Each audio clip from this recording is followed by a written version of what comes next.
Вот он, гроза всех будущих лесных пожаров на территории Якутии. Отечественный Як-40 оснащен по самому последнему слову техники. На борту вместе с парой специалистов мощный компьютер, который получает и обрабатывает всю информацию с датчиков в режиме реального времени.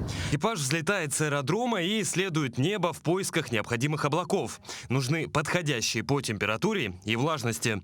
Как только подобные найдены, специалисты обстреливают их с помощью пиропатронов с йодистым серебром. Интересно, что для этого приходится летать прямо в тех самых облаках, которых больше всего боятся пассажиры гражданской авиации из-за тряски и зон турбулентности. Первые термоточки в Якутии зафиксировали еще в начале мая. Большая часть из них рукотворная. В этой связи прибытие самолета-зондировщика еще до начала сезона высокой горимости как нельзя лучше иллюстрирует русская пословица: «Вовремя копейка дороже рубля».